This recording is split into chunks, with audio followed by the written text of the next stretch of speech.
Yeah,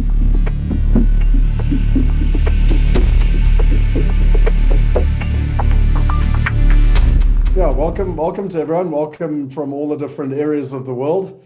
And what we're going to do today is there's a number more people that will be joining, but my suggestion is that we crack on and get started because everyone is very busy and we've got a lot of value that we want to add in the next hour or so. So what I'm going to do with you is I'm going to share my screen here and let's get the screen up live. Cool. So Willem and Ken and I and Lee decided to run an experiment for the last week or so. And that was to hold a couple of VIP Zoom breakfasts. And the reason being is that we're all invited to webinars. There's hundreds of webinars, but we don't have an environment where it's an intimate group of people where we can learn and we can ask questions together. And so Willem kindly agreed with Ken to be involved in these sessions. We also decided to do them at different time zones so that we could involve people in different parts of the world, etc. So it's with a huge amount of excitement that I invite all of you to be part of this and also to welcome our guest of who we're going to be talking about. Now, Willem and I met each other back in early 2017. You can see from what's on the screen here, he was one of the youngest partners at Deloitte. He started in the financial industry. He then ran their Center for the Edge, which was their exponential and innovation unit at Deloitte. And I mean, the man's been to space. He brought Singularity University out to South Africa, which is one of the top exponential universities in the world. And what's also interesting is that since leaving Deloitte, he became what some of you would know of as a venture capitalist, but we actually call it a venture builder. Now, what was fascinating to me when we met originally back in 2017 was he spent his life working at Deloitte, going out to teach corporates on how to evolve for the new future and or to meet startups to learn what was working and what wasn't working. And he got invited to one of our board meetings at a game farm. And I remember him and his conversation along the lines of, wow, I travel all over the world and I teach people about doing it. And you guys are actually doing some of these principles. And since then, a sort of a friendship started up and we did presentations around the world in 2017. And I'm really excited that 3 years later, we're revisiting these conversations. So Willem, it's awesome to have you online and thank you very much for sharing with our guests today. Scott, as always, thanks for having me. I need to find me a mother-in-law that you can introduce me to because your introductions on each of these sessions are getting kinder and kinder. So thanks for having me. Much appreciated. So let's just set a little bit of precedent and then I'll hand over to Willem. I think what's important is that, a lot of people see COVID as this big negative, but if you look at the adoption curve of technology, and if you look, one of my good friends, Warren, is on this call today, and back in 1999, I got my first cell phone when I was living in London, and my mother told me it was extravagant. And why did I get it? Well, the point is I got it because of pleasure. Nowadays, if you don't have a cell phone, you pretty much can't connect with the world. And so a lot of people don't actually operate from a place of pleasure, they operate from a place of pain. And what's interesting is that people take action 4 times more because of pain than they do because of pleasure. And so COVID and the structural change that we've experienced has pushed people up this adoption curve a lot faster than they would have liked. When you look at some of the media reports, and I'll share these links in the chat box, but Jeff Bezos is now worth 172 billion. There was actually a report that came out that he made 13 billion in one single day, which is not a bad effort. There's been Elon Musk has now taken over Warren Buffett with his Tesla stock. And what's interesting again is that Tesla, some people see as a motor car company, but actually it's a technology company. There's been a huge amount of investment into India because of the challenges that's been happening in China. So Facebook, Amazon, Google, all investing very heavily in India. And just by the way, for today's session, we've got some of our guests and partners in India, which we're very excited to be looking at, because India is one of the core markets that we want to entrench ourselves in. And then if you look at this is a guy which is a local economist in South Africa, and he actually said that in 2011 he started investing offshore so that he could get into some of the technology sectors. He goes on to say down the bottom here that if you exclude Naspers, the JSE, which is the Johannesburg Stock Exchange, is smaller than Microsoft, Amazon, or Alphabet on their own. So it's just really interesting in terms of these trends of where the world is going. We've spoken for about 18 months on Wealth 5.0, and when Willem's finished, we will actually go into the details of what Wealth 5.0 is and why it's so important for you to understand. The concept of investment has also changed. We had Investor 4.0, which was all around venture capitalists. It was he who controlled the money was king. And now it's very much changed. It's about venture builders. It's about partnerships. It's about ecosystems. It's about collaboration, and we'll talk more about that. And then I also want to share with you, after Willem has shared with you a number of the important things that he's witnessed in real life, the practicalities of what's working and how some businesses are 10xing other businesses and why. I want to share with you the concept of our meta marketplace and share with you some of the things that we're actually doing to highlight the practicalities of what he's talking about. And lastly, you know, what I think is important is that 20 years ago, we had the dot-com boom bust, literally almost 20 years ago to the day. And what was really interesting is that during that time, most of the competitors failed, and yet Amazon not only thrived, but they survived. And I'm going to share with you the technique around how they did that and why it presented such a tremendous opportunity and why today we have Amazon. So without further ado, I want to hand over to Willem. I'm going to stop sharing my slides, and Willem, the floor is yours. Great stuff, Scott. Thank you very much. Let me get the share going on this side. It's always a Russian roulette for me to see where I'm going to share because I've got a couple of screens here. So if you see me not making direct eye contact, I'm not losing interest. I'm just figuring out today when I hit present, where will it go? I think you got it. Yep. Excellent. All right. So good morning, everyone. Nice to spend some time with a cozy group like this. I hope that we can stimulate some questions and conversation after the session. So please do feel free. And no one wants to really ever break the ice, but I actually like it if the conversation is more free-flowing and natural rather than a scripted delivery that I've got to do. Okay, so that invitation stands. As you heard, I'm a CA. I like to think of myself as a reformed accountant because I've tried to forget everything that I've been taught at university. And I run this venture fund now, which is called Extech Capital. And in fact, for my sins, I am also a schoolmaster because one of the assets that we have inside of Extech Capital is called Extech Institute. And it aims at teaching kids during formative years about exponential technology, the capability that exists in it, and how to look at societal problems, but with a lens of opportunity. We are of fundamental belief in the fund that typically South Africans, unfortunately, and perhaps worldwide now, more than ever, people have developed this tendency to, you'll pardon my French here, but to sit and bitch on the comfort of the couch as to problems that they're observing in the world, rather than getting involved in solving them.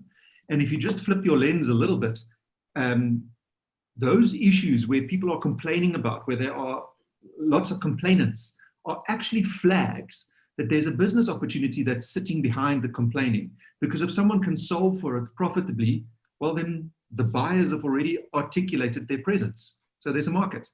And so what we try to teach kids before their parents rub on them too much, or before we beat the creativity and naivety and imagination out of them through formal education regimes, is that if you just reframe your perspective and you look at those problems in this light, but we equip you at the same time with the use of exponential technology, well, then potentially you've got a business that serves society, which gives it longevity. And if you can do it profitably, we'll actually even fund it. And so in as much as it's helping kids in their formative years, it's actually also an investment funnel for the fund, albeit super early stage. And we've seen some quite exciting things come out of that.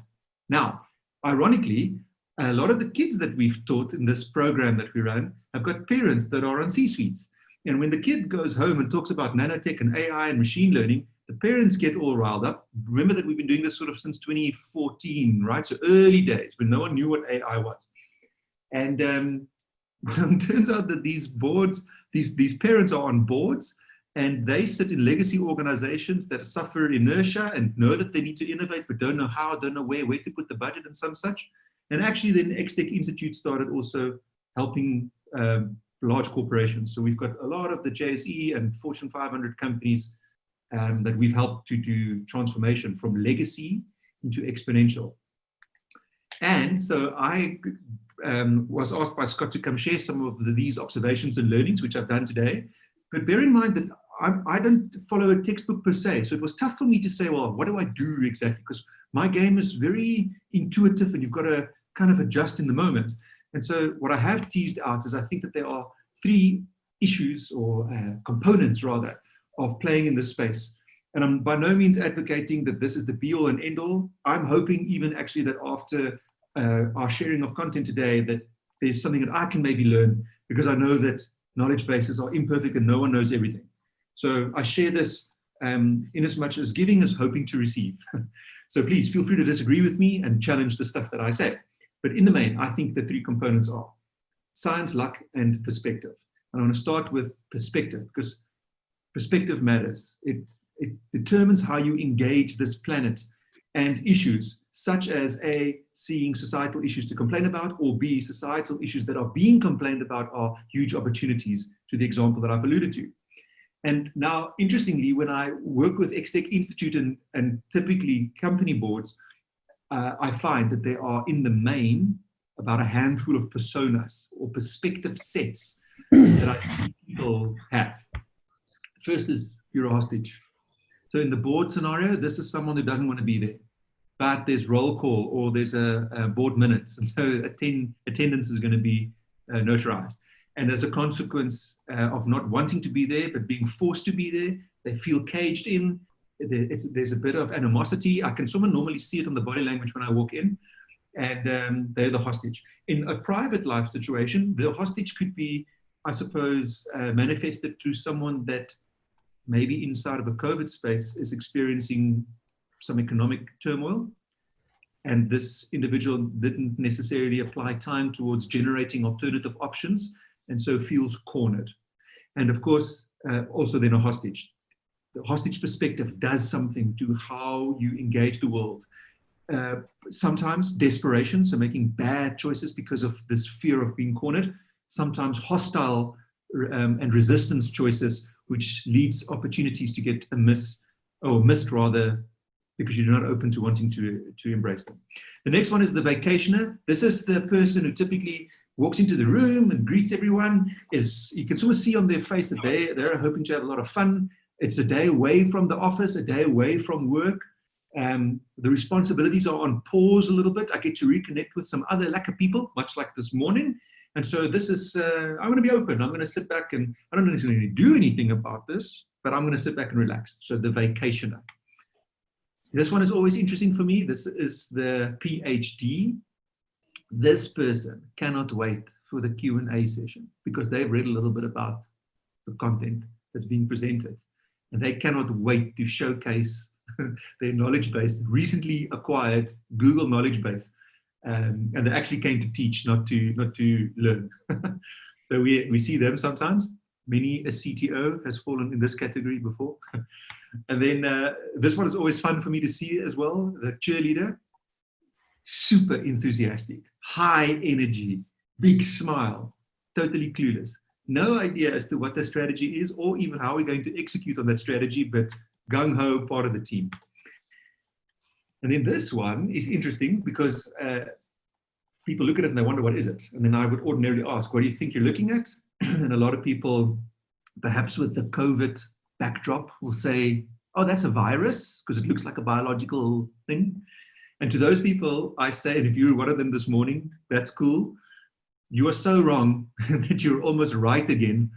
You've gone full circle because this is the exact opposite of a virus. This is an antibody. And of course, the antibody's role inside of the human body is to quietly roam, be on the prowl, always on the lookout, looking for the change factors, such as to be able to attack them and then kill them.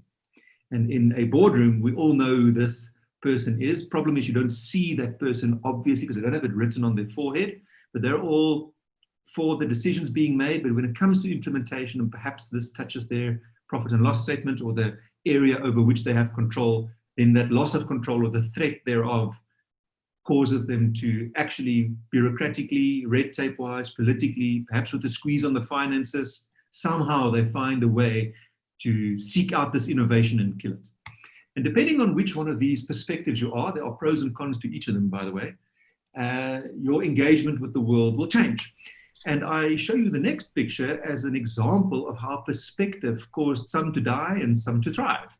You're looking at the same street in Manhattan, Fifth Avenue, but they're 13 years apart with a picture of the same place. And in fact, the same time of the year has been taken. This is Easter parades. And on the left-hand side in the year 1900, I will challenge you to spot the first car in and amongst all of the horses, the first automobile.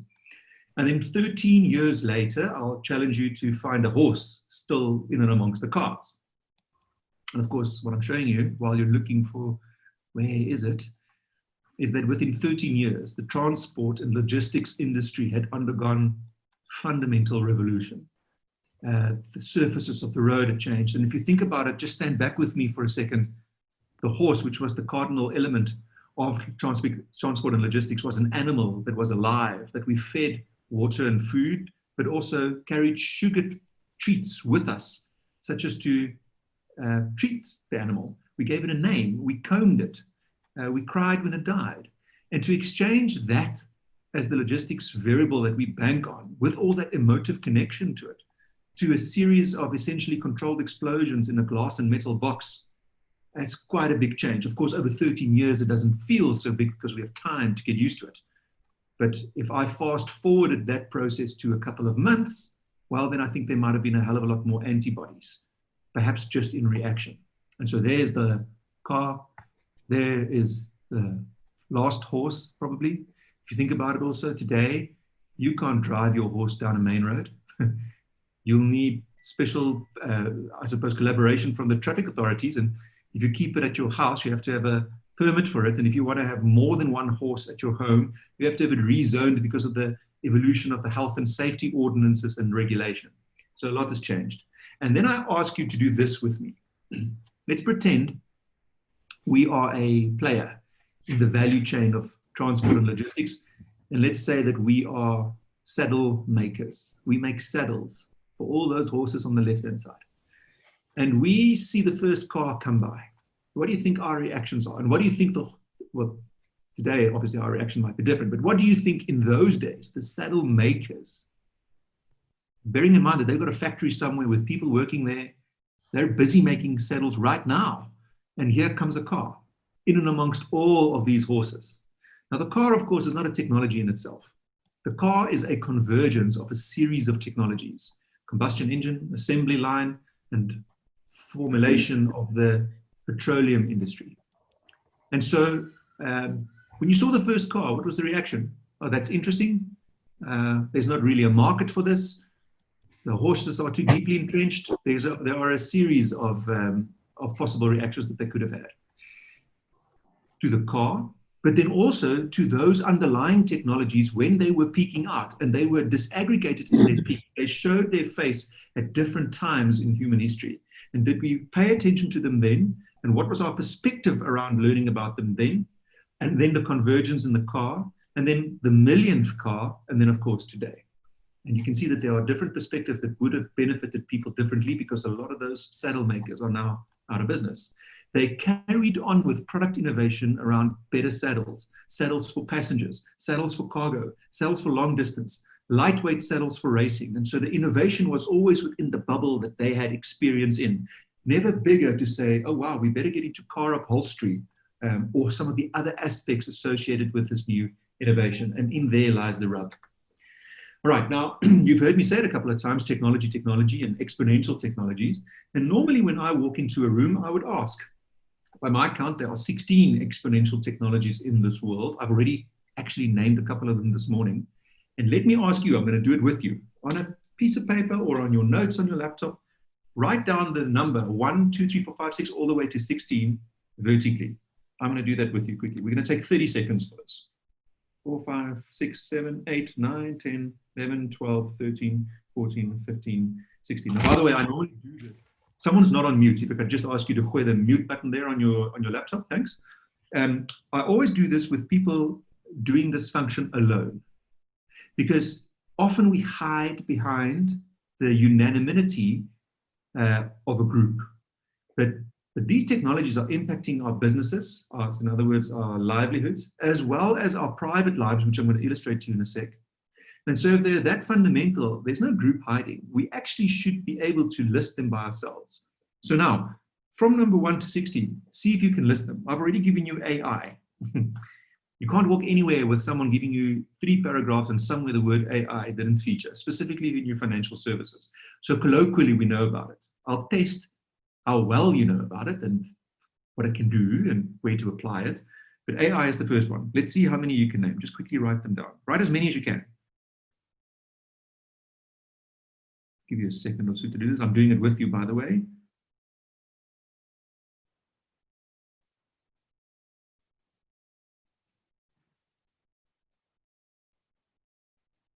Tough, no? Now, some people will say self-driving cars. Self-driving cars is not a technology. It's, again, a convergence of a series of technologies. And ordinarily, I won't ask how much you got today, but I can just give you this comfort. Even in Fortune 100 C-suites, the average that I see is between 5 and 8 worldwide. And the best exception case I've ever had was 12. So here they are. This is the crib sheet. And this is the curriculum that I think all execs are faced with. If you think about it, there are sort of 3 main generations on the planet today. My parents, 70s, 80s, they retired. They're spectating the unfolding of the world's change. Youngsters who are growing up with the technology built into their day-to-day lives. A voice assistant is not weird for them. In fact, it's weird that it can't order the Uber for you yet because it's not fully integrated or do delivery of your groceries. And then there's us, the majority of people on this call who've come through the old education regime and successful at it. And now all of a sudden the rules change, but we don't have time to go back to varsity. So this is a problem, the unlearning and the relearning.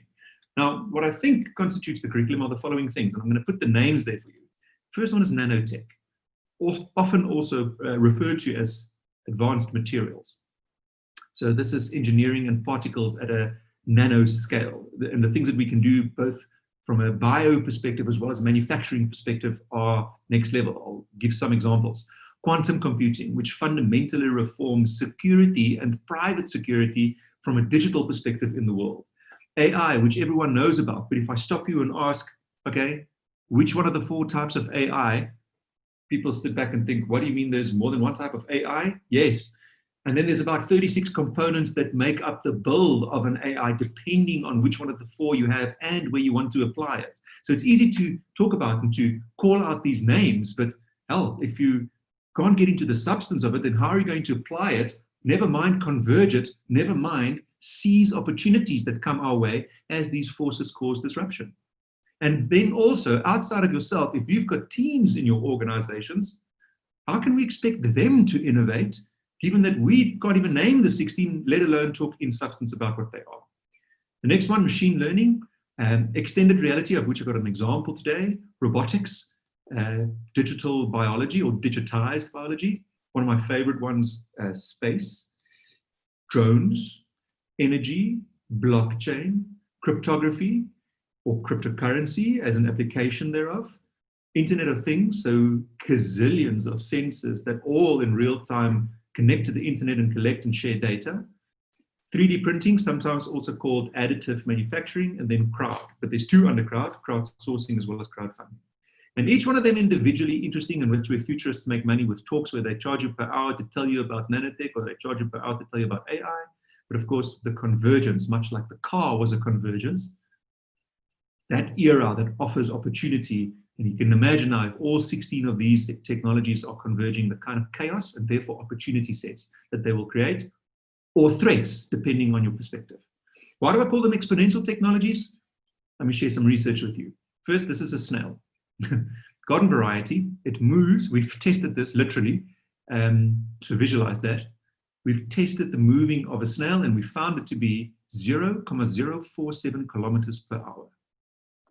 Here is the most talented sprinter athlete, probably that the world's recorded history has ever shook hands with.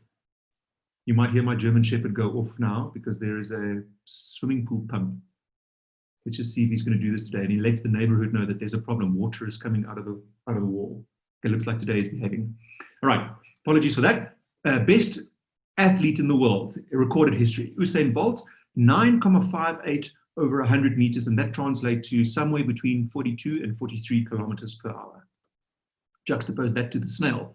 This is from the guy who's in the news right now. Scott's already mentioned him this morning, Elon Musk, and that's his rocket. And when it breaks the gravitational pull of the Earth, it's doing 25,000 kilometers an hour.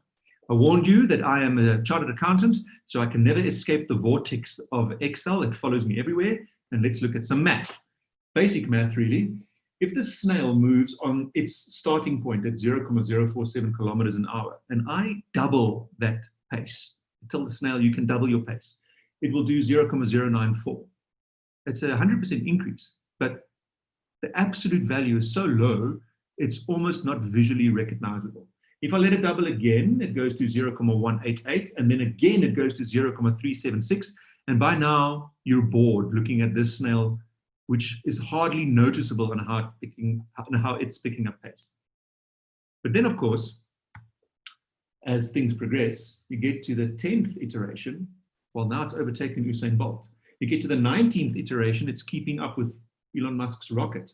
You get to the 30th iteration, and now the expression of kilometers per hour don't even make sense anymore. That's a bogus number. We can't wrap our heads around it because no one has ever experienced it or has any point of reference for it. Remember that we are very linear beings in our physiology.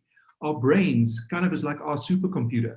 And this supercomputer has never had a software upgrade for the last 50,000 years. And when it was coded, the MS-DOS that was installed on us had to look for survival variables to manage. And they came in 4 categories. Where's their food, where's their shelter, where's their danger, and where's there someone to mate with.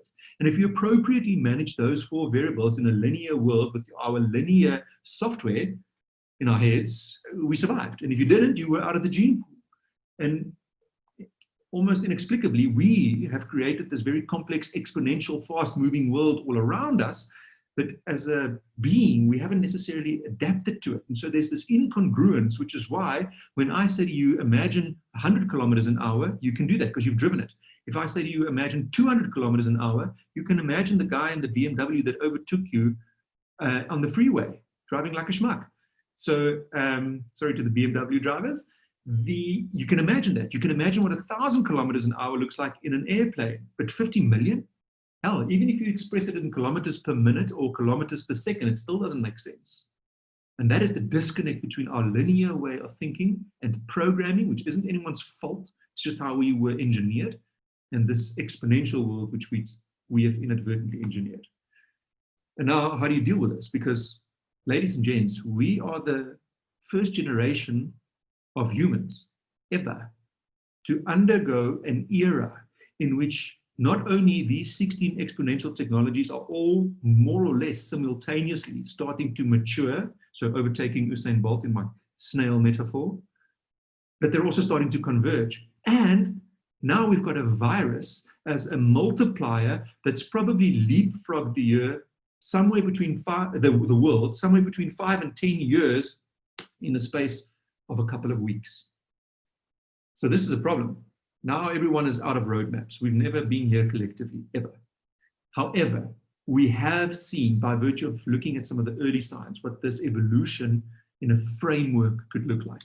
And these are the 6 Ds that I show you here of disruption. This is a Silicon Valley mantra. First, an information enablement or a digitization of an industry or capability occurs somewhere in a hacker's backyard as they fool around with toying on something. Many examples of that in the world. Then it undergoes a deceptive growth phase. This is my snail doubling, but it's still such a small absolute base from which it doubles that we end up ignoring it. And then suddenly that snail overtakes Usain Bolt and it becomes disruptive to the industry because no one's prepared for this. And then 4, 5, and 6 happen very quickly. The demonetization, dematerialization, and democratization of that industry. Best example is music. So everyone on this call, if I saw the faces and the vintage, all of us have bought a CD at some stage, an audio CD. And if they went for $10 on average, and there's about 10 songs on it on average, and I asked you, okay, so what is the unit cost? Then people will say it's $1 per song. And of course it's not. It's not. You're buying 10 songs of which you like and want to listen to 3, 2 that you can stomach, and the rest are crap. But they're bundled and you can't choose. And so the unit cost is higher, much higher. And then of course, in this evolution of the 6Ds, you'll find that the industry very quickly dematerializes. So there's no CD anymore. You buy the stuff on iTunes or Spotify or some digital format, ones and zeros, intangible. And then it democratizes. In other words, because it's now so cheap and there isn't a physical thing, and my distribution can now be global, my market is not to be the best music selling shop in an area. And think about that logistics chain, right? Recording studio goes into production. Production creates en masse in factories CDs. Those CDs get chopped up into clusters that get shipped to wholesalers, distribution centers that are then trucked to retailers and then trucked to micro retailers, and then hopefully enough consumers buy the stuff. All that's gone. I can now click and download. And that's why the whole world, irrespective of jurisdiction, becomes my market. And that is where the exponential growth lies, which is why companies like Apple are now nearing the $2 trillion valuation. Just say that, $2 trillion valuation.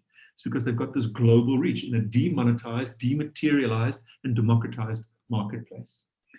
On the deceptive part, let me show you this. People think that 3D printing, as an example, is sort of 5 to 10 years old. Maybe on the old side, you'll be guessing 10 to 15 years old, because you can now buy them in the high streets of Manhattan and London, $5,000 for a printer. In fact, it's not 10 years old. It's not even 20 years old. 3D printing this year is 42 years old.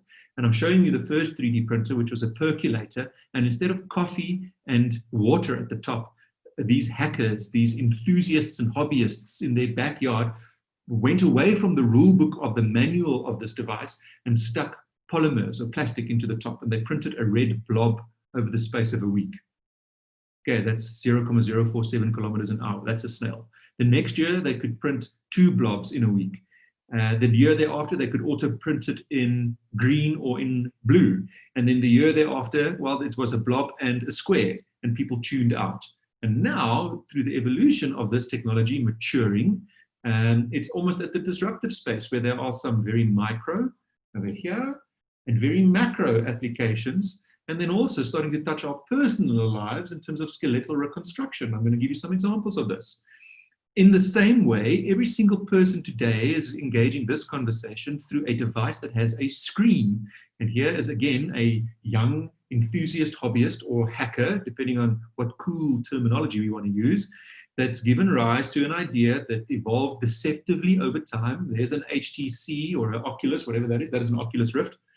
And then, of course, next year, we'll see the introduction of Google Glass, so spectacles that have data flow and illustration capability, which will disrupt every single device on the planet, because why would I need to be locked into an eyesight channel with a screen on a static device if I can interdisperse the reality into my actual reality and create an extended reality?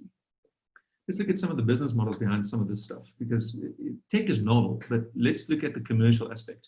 Let's consider the orthodontist, where braces used to be painful. You needed wax. There was a lot of activity in your mouth from the dentist. And if you're like me, I cannot stand the sound of that drill or the feeling of the scrape against my enamel. And now we've got these invisible, replaceable braces that over a period of time exert torque, force on your teeth. And how they do this is with a machine or a smartphone that scans your teeth, uploads it to a crew somewhere in Mountain View with the help of algorithms, who then create torque sets or braces that exert this force on your teeth slowly but surely. And you exchange braces, you end up with probably 30 or so sets, and you wear them for 7 to 10 days, and over 30 sets, you have teeth correction that ensues. No wax, nothing stuck between your teeth, no dentist that drills and messes around in your mouth. Now let's look at the economics. That orthodontist that had braces still makes revenue in the form of selling braces. Pretty expensive if you're in the US. If you have a kid, you'll know that it's eye-watering anywhere, not only the emotional pain, but the financial pain. And you're talking about $8,000 per set. The cost that this orthodontist or dentist has to amortize is an accumulated study debt from coming from varsity. CPD, so standard maintenance in terms of professional development that's ongoing. There's a cost to that. Insurance, malpractice as well as equipment. He's got to buy the equipment. He's got to rent the premises. He's got to put a payroll together. He's got to do recruitment. He's got to do marketing. And so, I don't know, let's take a wild stab at this and we say a good business makes a profit of 25% of revenue if it's doing pretty well. So let's say if you're selling at $8,000 and your profit margin is that 25%, well, then you're making a $2,000 margin every time. Ladies and gents, that's your amortization cadence. So all of those costs that I've listed there, you have got to get rid of by virtue of $2,000 every time you sell. It's no wonder that any kid with a half askew tooth that walks into an orthodontist office gets offered braces. Now let's look at the competition. In come the 3D printing coffee and water replaces that over time evolved. And these Mountain View folk, and they tell you, well, we can make a set of braces for $8.29. So if you've got 26 of these, which is sort of the average number of brace sets, well, then this entire thing will cost you $215. That's less than the profit margin of the incumbent. And how the hell does an orthodontist become aware of 3D printing, figure out which one to buy, train different people, market the fact that he's killing his own old business model, and his amortization rate is now changed? And so what do? Well, they don't, because I can't amortize all of those costs with $215. Yes, but your thinking is linear, because you're not trying to be the best dentist in your area. Like the Mountain View folk, they can email the blueprints of these braces to anywhere on the planet. And as long as there's a 3D printer in the round, well, then they can be really the dentist for the world and not the area. That is exponential thinking and unlocking. You can see the consumer benefits. This is how they get traction. Same thing on 3D printing on the macro application. This is 3D printed homes, a company called News Story that collaborated with an NGO in Mexico to get rid of slums. And they built residential homes. They build them, by the way, not off-site and then ship the modules to the site. No, not anymore. The printers are now mobile. So they print these homes on site and they print them in 24 hours. Now just imagine this. Normally you do 9 months to build a residential home, more or less. So if you're doing this in 24 hours on site, you're cutting 8 months and 30 days out of a 9-month process. How does an incumbent compete with this? And so the interesting thing around the far-reaching consequences, if I can ask you to go exponential with me now, is that real estate pricing is typically determined by two main forces, supply and demand, and where they intersect is the price point. Now, if we're printing in 24 hours and the cost of these homes are $3,500 or just shy of, and demonetizing, and that 6D graph of mine, so going lower all the time, well, then the supply side of this price equation has now fundamentally shifted. Now there's convergence of other converged solutions like self-driving cars, and all of a sudden I don't need to stay in downtown to avoid traffic in a $12 million apartment. Well, I can now stay perhaps where there are free roaming animals or clean drinking water and more nature. And my commute to work, I'm not driving, so I don't really mind how long I drive, and that's if I still drive to an office, because I can sleep or work or communicate or do entertainment in the vehicle. So that changes the demand side. Now, if 65% or more of the world's wealth preservation aimed at retirement funding is invested in real estate, the price and value of which is determined through supply-demand, and supply-demand through just 4 exponential technologies is having this potential impact, well, it spells a need, an articulated need, an accentuated need to be aware of what these forces are and how deep those rabbit holes go. And of course, as we do it, this is the part of perspective that's so critical. Know that all humans undergo an emotional evolution when they are confronted with new stimuli or with change. There's this trigger that somewhere happens, technology that's birthed. Think of my saddle makers, think of my snail, think of my 3D printing. Think of, in fact, Bitcoin a couple of years ago, where the enthusiasm around it got to this inflated peak of expectations. 2017, the price goes to just shy of $21,000. And we believe that we're going to pay our cars and our mortgages in crypto. And then, of course, we don't. And the adoption rate is slower than expected. And we start to turn down on these expectations, but inadvertently, because we're humans, we gather momentum. And then before you know it, you're very deep into this trough of disillusionment. This is where the naysayers, by the way, the antibodies in perspective, have a field day. This is where my dad says, I told you your app is going to crash and you won't be able to access your banking. So it's finding data points that support an ill-conceived bias and its justification for hanging on to that bias. And of course, in the meantime, technology matures and the adoption rates continue.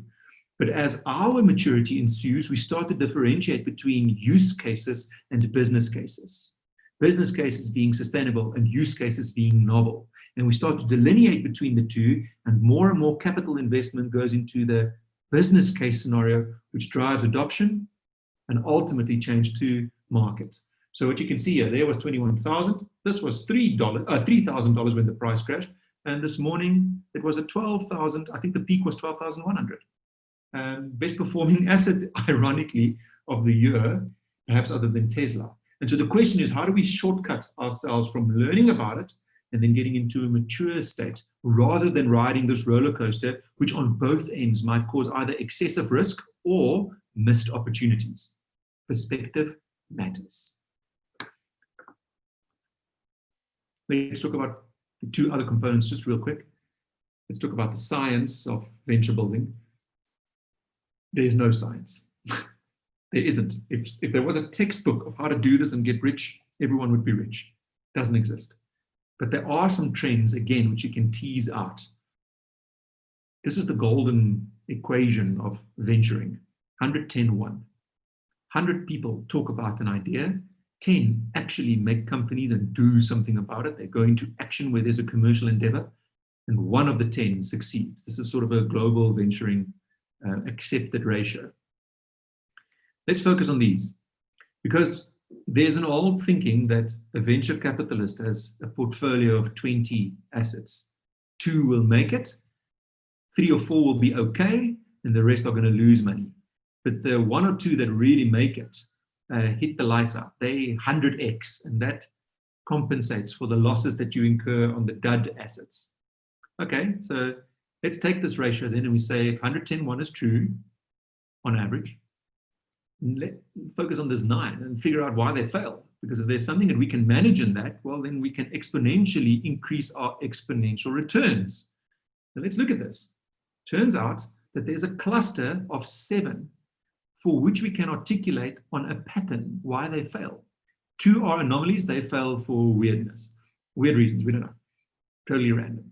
But 7 of the 9 that fail have got a cluster of reasons. And now I can imagine if we can take that 7 and we can fix that reason, hell man, we're sitting on a massive opportunity. Portfolio-wise, this is gold. So let's look at it. I'm going to share my research with you. The first reason for this cluster is they don't have access to market. It's not lack of funding. It's not a good business plan. It's not related to team leadership, founders, product. It's none of that. It's actually just these companies are struggling to break into the market so that someone can pay the invoice for the service or the product that they deliver. It is as simple as that. The next reason is access to market. The next reason is access to market. In fact, all 7 of 9 that fail because of a lack of access to market, which means it takes too long, cash flow dries up, or there's an inability to target and hyper-localize and customize the channel through which you reach your clients, specifically in B2C type of endeavors. Now, if we can distill for this, can you just imagine what the mathematics behind this look like? If venture capitalists are rich and 110-1 is their ratio, but you can take that 1 and make it 8, talking gold. Now, ironically, investors in these funds or in these companies both outsource the access to market function to the company leadership team. They sit back, I've given you the money, now they become passive. And I cannot for the life of me understand this. Imagine if the company and its investors work together in helping drive this access to the market. And there are companies that are getting this right. They're getting huge success. Here's an example. Now, in South Africa, we joke because that on the right, it says Paul Roos. It's the name of a high school that is a very esteemed high school. And so I joke here, just because I'm a little bit jealous, I didn't go to that school. But I joke here and I say, what is the similarity between a Tesla car owner and a guy that went to Paul Roos? Well, they'll tell you. They'll tell you that they're that. And Tesla evangelists are in hype about the fact that they drive these Tesla vehicles. And they're helping other consumers get more Teslas. Q4 2018, Tesla had enough vehicles sold and money banked, but the cars were still on their premises because they owned their dealerships. And in terms of regulation, that car needed to leave your premises before it counted as a sale. All the sales numbers had actually been made and banked, but the cars hadn't moved off because there's a long logistics thing of how to get a person to drive a Tesla. There's the FICA or the RICA, the KYC that needs to happen, if you like. There's the explaining how a car without a key works. There's explaining how self-driving works. All of that takes time. And Tesla didn't have enough manpower to move all of these sales off the premises so that they could count, so that they could meet analyst expectations. A couple of tweets from the C-suite saw literally for the Friday, Saturday, and Sunday of Q4, which was September 28, 29, and 30 of 2018, thousands of people, specifically North America, that owned Teslas already, came to the Tesla dealerships and volunteered their time to help new customers get into their cars and drive it off the lot, having been onboarded with all the technical spec so that the sales can count. Ladies and gents, where have you seen a company where your consumers, your customers show up to help you make more sales and they help you for free because they're so enamored with the mission of your company, the purpose of your company? Now, this leads you to ask, well, what is the purpose of Tesla? Tesla's not a car company. Tesla is an exponential organization. We've got someone that just hit their mute button. There we go. Tesla is an automotive company that has multiple revenue streams. It's actually a technology company. They'll tell you that their stated mission is that they want to transition the world to alternative energy. And in that happens to be an electric vehicle, which is one revenue stream. There's also insurance products that they've recently launched. There's also the Powerwall, which is a battery that they put on your wall to help you with home energy storage. They also are talking about attacking the ride-hailing opportunities associated with self-driving cars as opposed to having drivers in them. And therefore, it's no wonder that their share price is what it is, but their volume of what they're selling in the market is like 1.1% of North America. And they're more valuable as an organization relative to the top three. And the capital markets of the world have started to realize this. The era of the Warren Buffett moat around your enterprise, NDA, restraint of trade, IP lawyers, non-compete contracts that are signed, that era of moating your asset is over. The capital markets now reward the share price of the enterprises that have intangible value more than tangible. And the predominant part of that intangible value is associated with the perception of your ability to grow. Now, if your purpose is we make electric cars, you're confined to that. If your purpose is we're changing the world towards alternative energy usage, well, then it opens up multiple revenue streams, and those in aggregate give you exponential growth. And the markets have now also started to realize this is important for investors to understand. And then on crisis, just if we're talking science, the white line on both these graphs is the great financial crisis. And on the right-hand side, we've clustered a series of companies that had a very particular reaction to this crisis. They cut their innovation spending and they cut their marketing. You can see here, this is the indexed spend on marketing and on innovation. And they took it down to near zero. And then, of course, they try to save themselves into safety for survival of the crisis. It's a very natural human reaction. I'd say the predominant human reaction. But then look at what happens to your market share and your revenue over time as you end up with under 60% of what your previous before crisis scenario had been. Whereas leaders that now take charge and say, let's be clever about our innovation and supercharge it. Let's be clever about going to market and attacking it. And they increase their marketing and innovation spend, sometimes up to more than 40% of what it had been before crisis. You can see the long-term effects of what that does in the years that are subsequent. And of course, some of that is absorbing these losses. Some of that is also absorbing the fact that some of the companies on the right-hand side died because you're looking at the average year. They couldn't survive. And so essentially, these crises in the world represent forks in the road. And the decisions that we make on how we're going to react to this clearly in the history of the world has had some pretty remarkable differences in outcome. From a fund perspective, again, no science per se, but we have developed or borrowed rather, a framework that we developed into our investment mandate. And this is a component thereof. This was first done by Salim Ismail in his book, Exponential Organizations, which was published in 2014, 2015. And in it, he recognizes from the research that he had done in North America, subsequently done in Europe as well, and I did some of the countries in Africa, and we all compared our results, and we find that this holds true for all markets in the world. Exponential organizations have typically 4 or more of these characteristics. So every exponential organization has got an MTP, a massively transformative purpose. Think about Tesla. I've already mentioned them. We transition the world towards alternative energy. Think of SpaceX. We're going to go find another planet to live on after we've broken this one. So purposes that are huge, they are massive. They are aiming at solving societal issues which give them scale and this wide application of revenue streams. And then of the remaining 10 characteristics, if you've got 3 of them plus an MTP, well, then your results typically go exponential and your investors can expect exponential returns. Some of them are appropriate, some of them are inappropriate for your industry.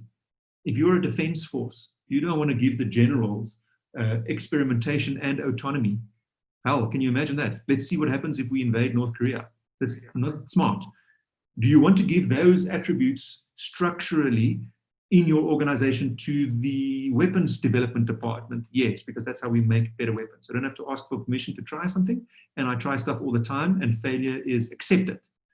And so you can see as you go through all of these, they're not rocket science, but having them in combination, 3 of them at least, that is appropriate for your industry, plus 1 more of an MTP, makes your results go exponential.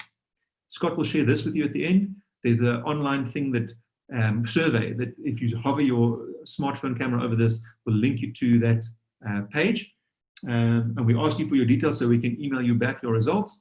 And we ask people, if you want, do your company. See how exponential or unexponential your enterprise is. Last little bit here. Just I wanted to address something that I see emotively in the market. I think this Corona disaster has caused a lot of people severe emotional turmoil because it touches the way things used to be. It introduces change and unfamiliarity and risk. And for a lot of people, it caused serious financial downturn. But crisis is reboot. That's what it really is. And if you look at the great financial crisis, an interesting thing happens. These companies that you're looking at here are the unicorn club. That's the colloquial term for companies that have got a valuation of more than $1 billion that are private.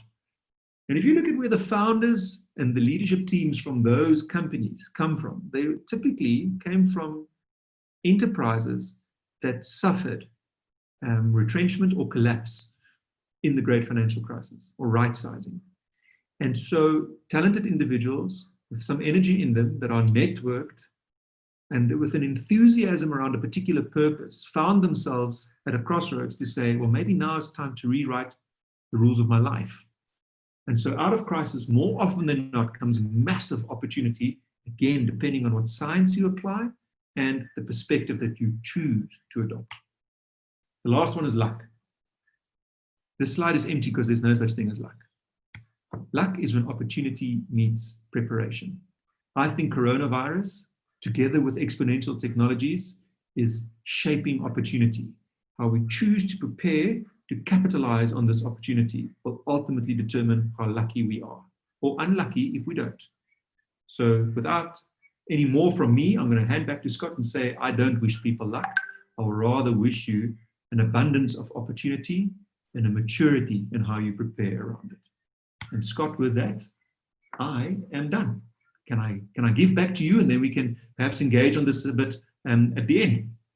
Awesome. Thanks very much, Willem. Really appreciate your time and energy and your perspective. Some people are asking whether you're related to Anton van der Post, who was a public speaker, and I think probably all of our dads, met him through the years. So We can answer that and many other questions at the end. But I just want to give a little bit of perspective and take some of the theory that Willem's spoken about and to show you practically. So as an example, we created a purpose many years ago to enable the 99% to be able to invest like the top 1% using technology and smart investing. Our vision was to make investing as simple as a swipe of a finger. And after watching, what Willem's just shared with you, is that it doesn't say on a mobile phone. Okay, and there's a reason for that, because with augmented reality and stuff, you can now see where this actually is going. Then you've got WealthE 5.0, and it's all about your impact. It's about your purpose. And there are 17 sustainable development goals, which came from the UN. They were crowdsourced. And the number one challenge on the planet is no poverty. And this, I believe, in our lifetime is solvable. It's about how you create value and your creativity. It's about how you have high touch in this world. And even these Zoom sessions, these private VIP Zoom sessions, is a classic example of that. We could have hundreds of people on webinar, or we could be in a high touch environment. How do you use tech? And finally, how do you solve problems? Richard Branson said it best: if you ever want to build a company, just solve someone's problem.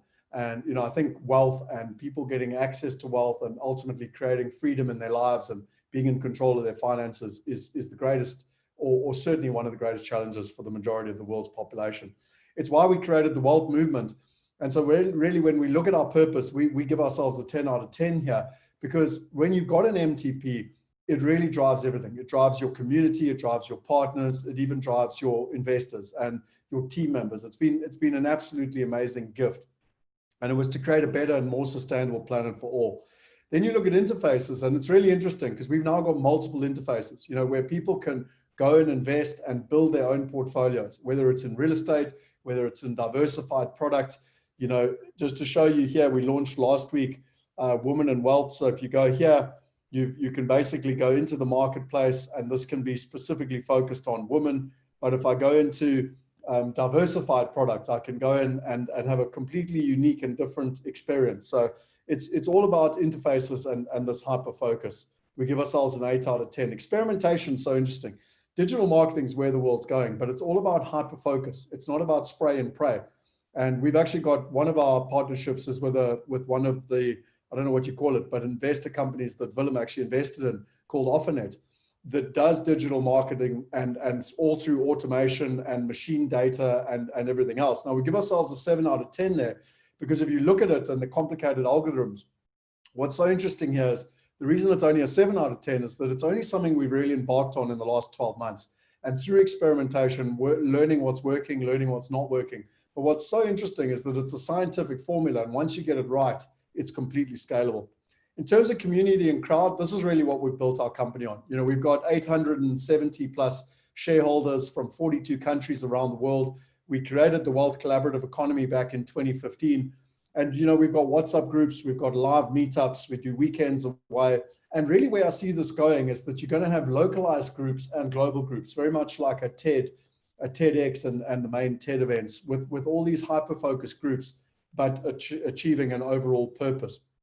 Again, an 8 out of 10. But one of the things that's most important is what Willem spoke about with access to market. And what we did years ago from 2014 is not just allow our investors to use the platform, but actually participate and be shareholders in the platform. And so rather than waiting for an IPO, you drive them up the value chain and allow them to invest at the growth phase. And what this means is that it dramatically increases the return on investment. It drops the cost per unit, and it increases the return on spend, which any investor wants to be looking at. In terms of the leveraged assets, this one's an interesting one. We don't go out and try and find and do it all ourselves. We find partners with supply, we find partners with demand.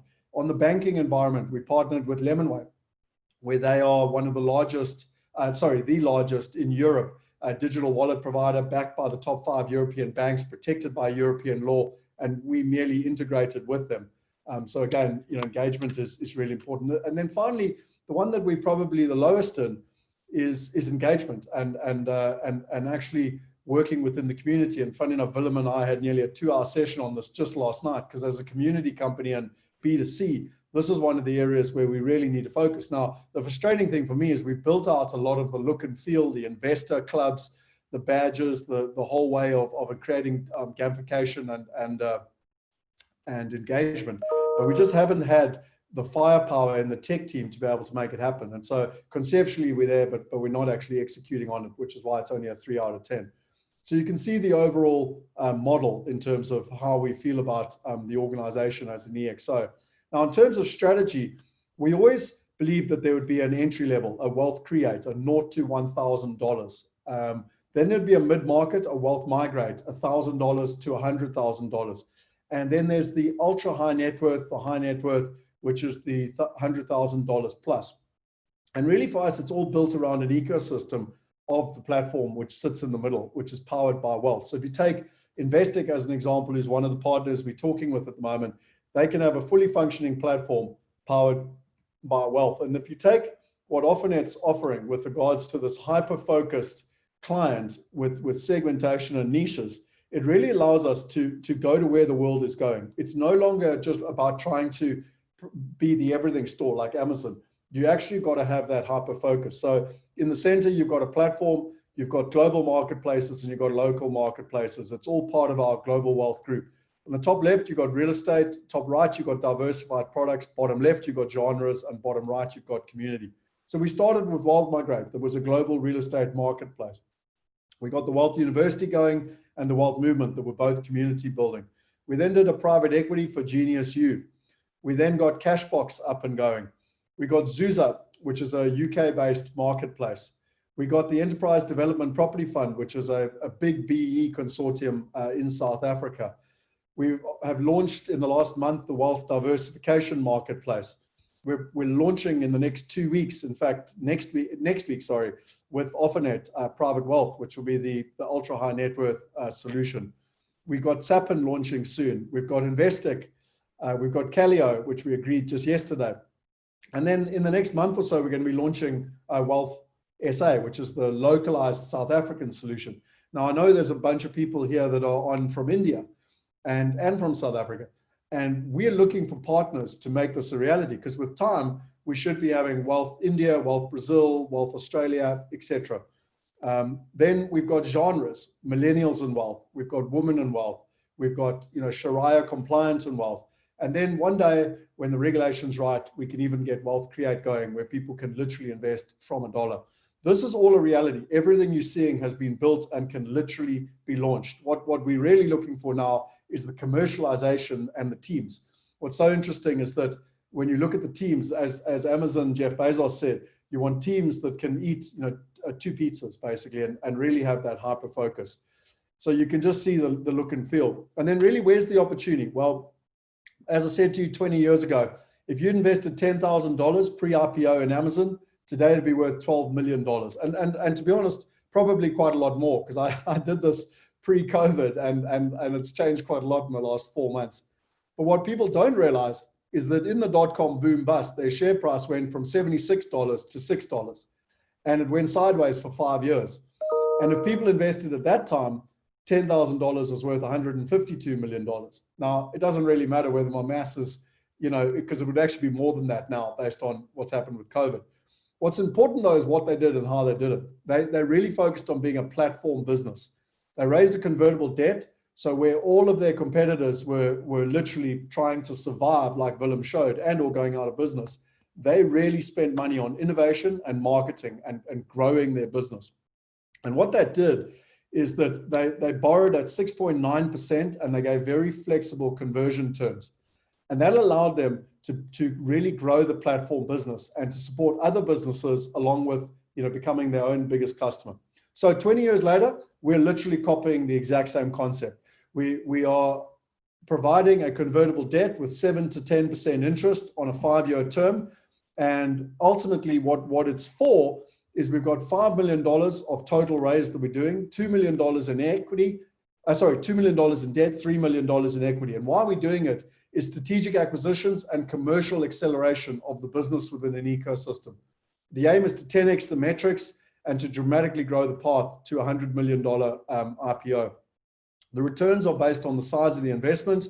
The interest is paid quarterly, and it is secured against the real estate assets. And Willem made a comment yesterday, and in the Q&A, if people want to, I will actually bring up the asset register and people can actually see the assets that are owned by Wealth Migrate and how we're doing it. Now, what's important is that the assets conservatively are somewhere between $3.5 to $4 million, depending on which valuer you get in.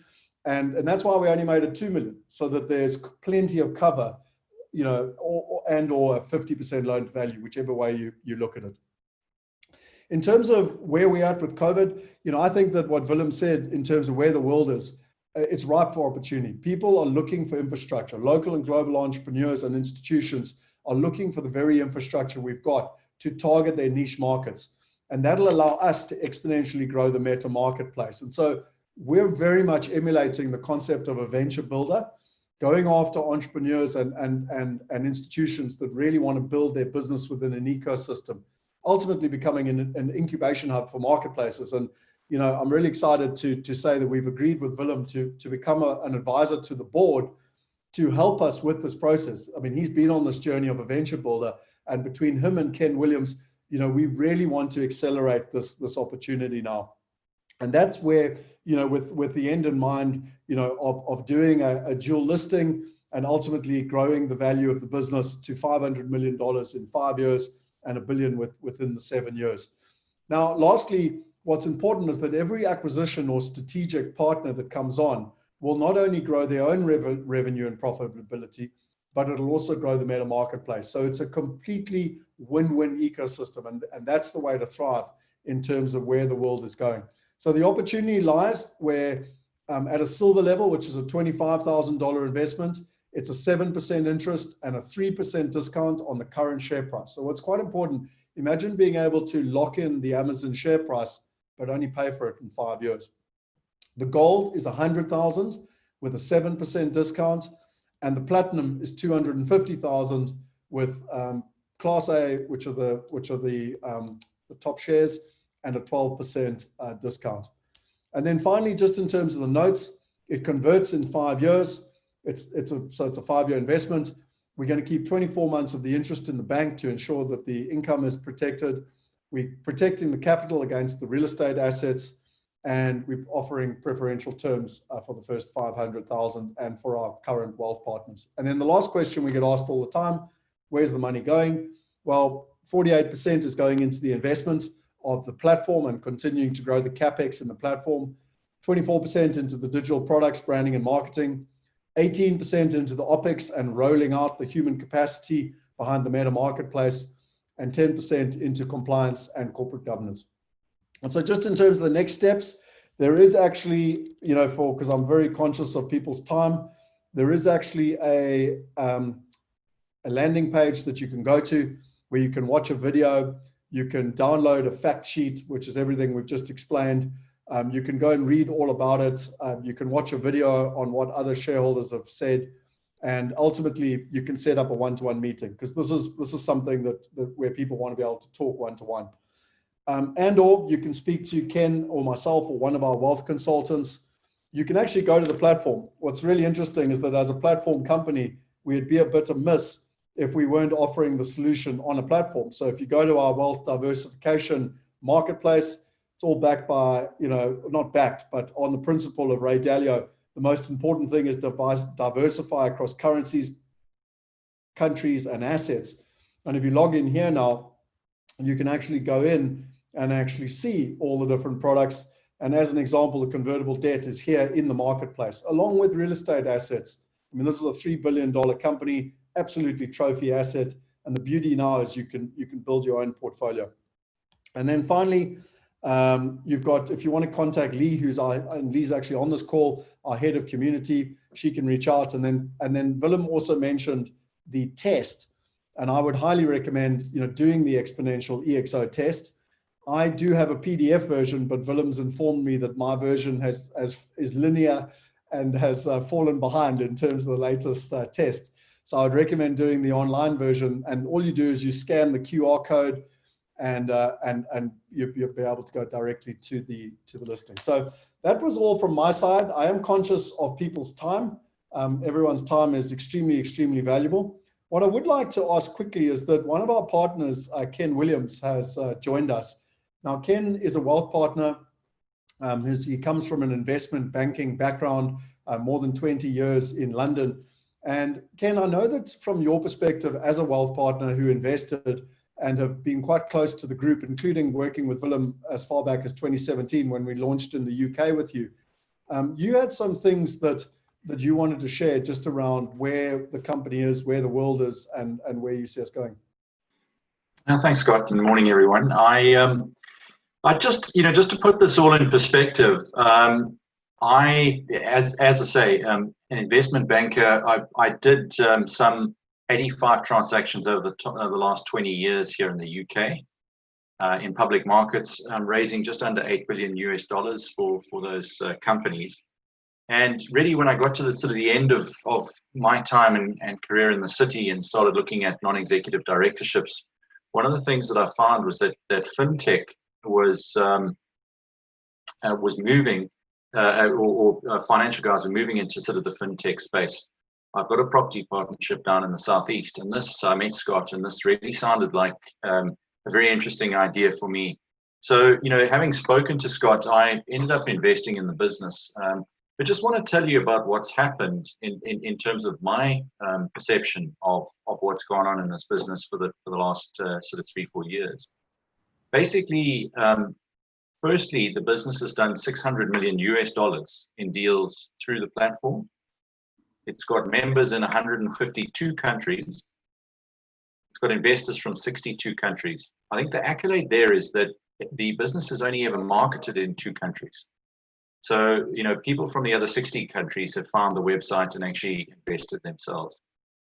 There's a 70% reinvestment rate, and the company's paid out $12 million in investor dividends to date.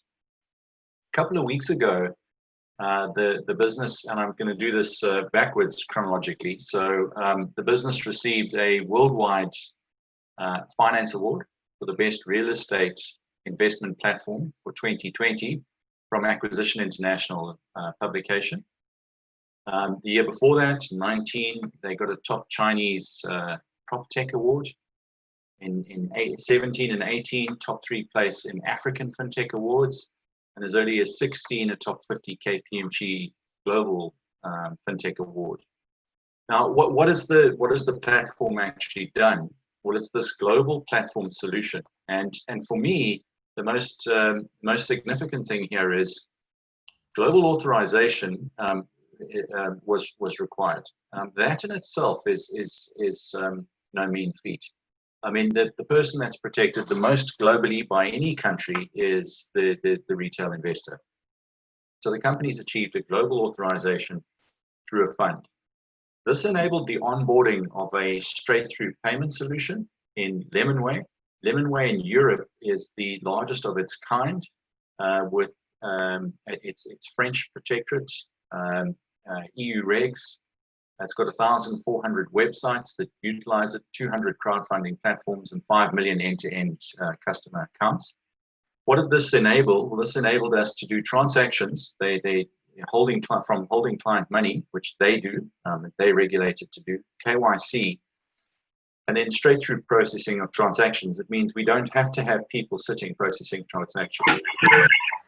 And to achieve this, basically, we created, and our CEO, our COO created a book building infrastructure, which is exactly the same infrastructure as if you were trading stocks. It timestamps the moment that you go in, and provide you with a price at that point in time.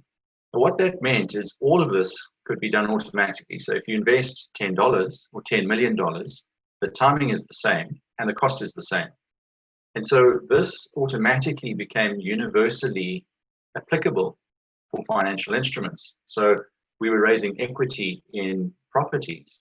Then we did debt in properties. Then we were approached by one of our wealth partners to sell his structured note, which is basically a suite of 5 blue chip equities in a note underwritten. So we could sell that. Then we could sell REITs, and we could sell funds. So what's happened is the business has actually achieved this universal primary, and it's primary, not secondary. So it's not on the public markets, it's primary book building infrastructure. Now think Amazon. and think of selling an umbrella from an umbrella company and selling a raincoat from a raincoat company. Amazon doesn't know anything about raincoats or umbrellas, owns none of those companies. It's only a facilitation. It's a transmission mechanism. So Wealth Migrate is the transmission mechanism for a bunch of financial instruments. Now think what financial instruments, and what's really been interesting for me in COVID is that since COVID started, we have agreed 3 new business-to-business transactions. So when Willem gave his example of the snail and the 10 times exponential growth in the speed of the snail, how do we 10 times the business? Well, the way to do that is through business-to-business partnerships, because those businesses have tens of thousands of clients. So if those businesses on board use the white label and then put their clients through the business, well, then we receive the revenue through our platform, and that's how we actually grow our forecasts. So just finally to say to you, we could do a white label at the drop of the hat for Investec, whereby Investec could put a new SPV together. They could put their client base into that SPV, and they could bring their own new instrument into that SPV tomorrow and start a new business. And so what they're doing is actually utilizing their own niche, their own client base with a new instrument, no change to their business whatsoever. On the other hand, we've got a person that's got 30 Kentucky Fried Chicken outlets. What he did is he used a McDonald's model and he bought all of the real estate. And what he wants to do is he wants to equity release on the real estate to his client base. And so he could do the same. He could actually have our platform. He could conduct any amount of transactions in a regulated process with his client base as an equity release on his properties. So it's universally applicable, and this Scott calls it a business within an ecosystem model, because in addition to the ability of offering B2B to businesses, then Wealth Migrate through its ecosystem will look to grow those businesses. So we do digital marketing, for example. We will assist on the marketing front, on the structuring front, on the legal front. All of those things would be taken care of. And then the kicker for a small business is that we would provide access to the globe through the global ecosystem. So it really could be a win-win, and that's where you can start seeing that there's a potential to raise our revenues. Hope that helps, Scott. Excellent. Thanks very much, Ken. Appreciate it. So look, if anyone's got, we've only got 10 minutes or so left, and then we've got a hard stop at 10 o'clock or whatever time it is, wherever it is, Hoppus One in Mumbai and etc. If anyone's got any questions, just ping them into the chat box and or just raise your hand and or just ask the question. Willem, while I'm waiting in terms of it, someone asked a question at yesterday's session that I thought was very valuable. And that is the context around what you spoke of with COVID and why COVID is actually accelerating everything that you're talking about, and why that actually presents an opportunity more than a problem. So you said to me a while ago, this is sort of a once in a lifetime opportunity. And then the question came through yesterday, why is COVID going to, what is COVID doing? What is impact, what is the structural change that's happening, and why does it present an opportunity?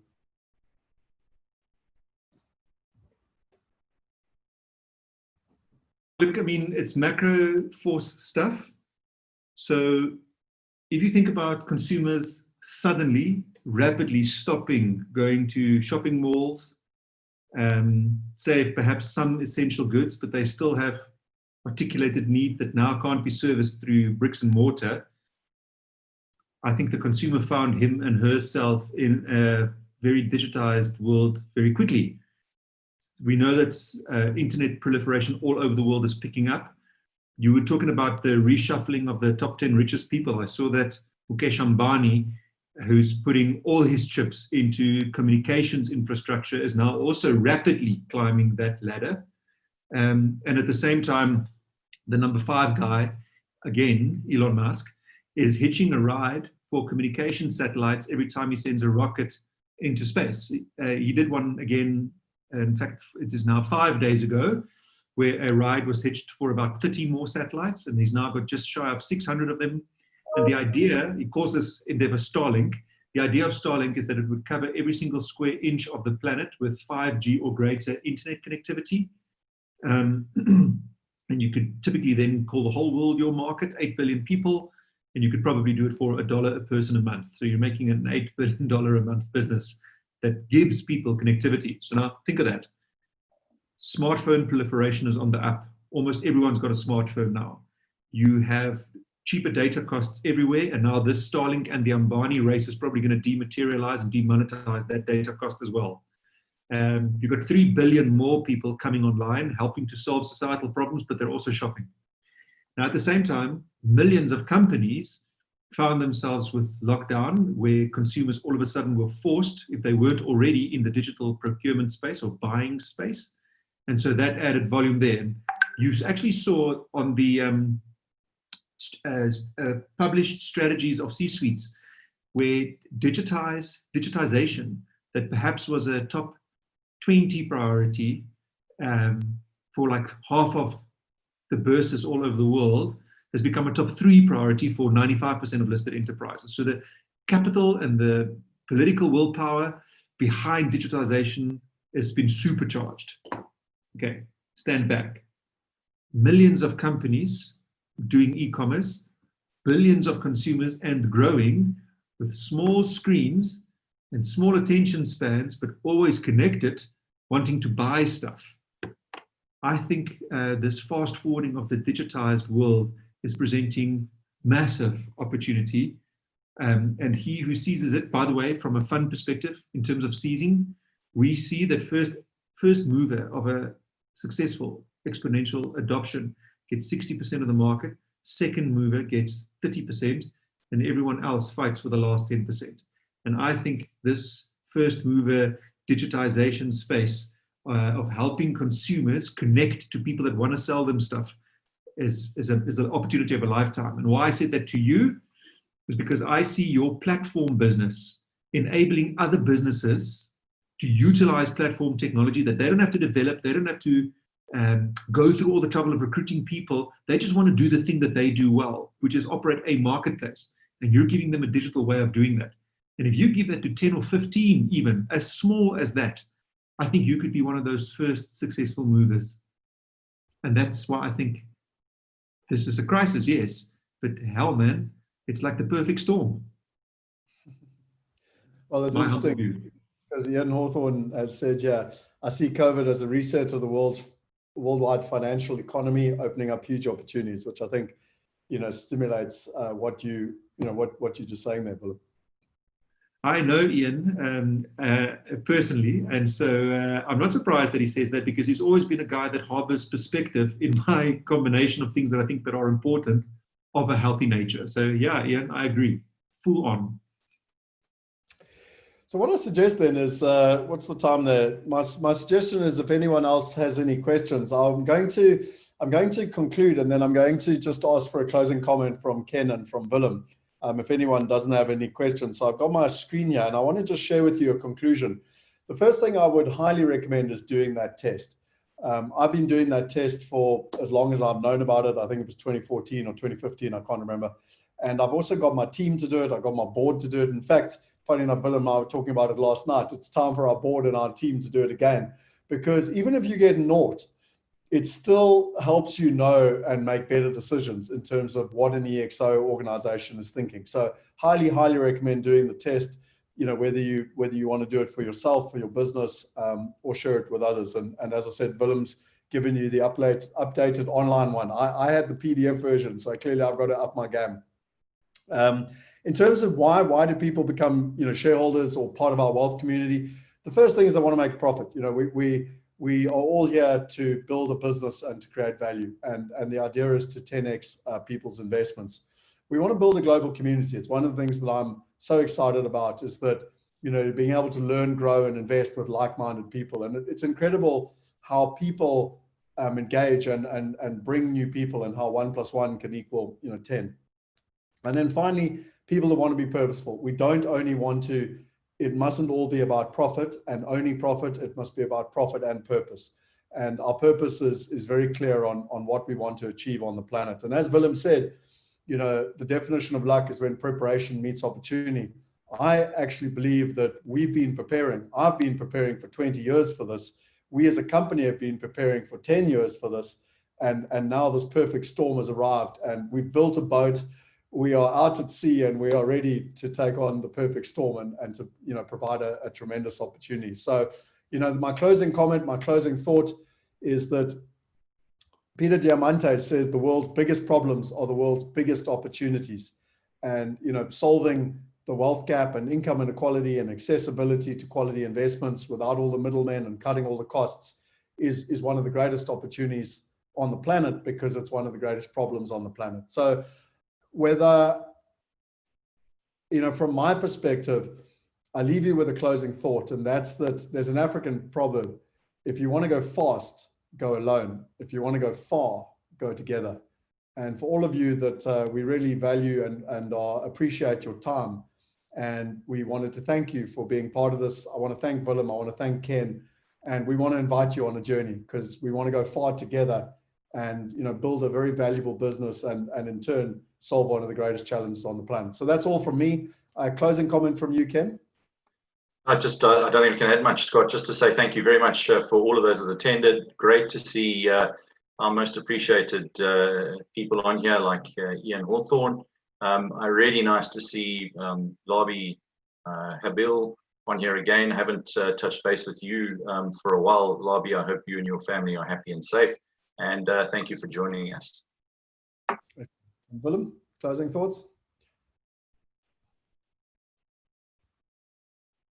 Muted. There we go. Sorry. I always get irritated when people do that. Now I've done it myself. Well, Google, you know, every year Google comes out with the most spoken term, and this year it's "you're muted." I'm not surprised. Yeah, just thanks for putting this together to the Wealth Migrate team, Scott. You and your team. Thanks for sharing some time this morning, and I'd love to engage on this stuff more. I live in this world, and so I never get bored of talking about this. So if there are follow-up questions, I'm also happy to talk about those. Have a wonderful day. Thanks, Scott. Excellent. Well, thank you to everyone. Thanks for your time. Hope you enjoyed it. We'd love your feedback, good and bad. We obviously tried something new with these VIP breakfasts, lunches, depending on where you are in the world.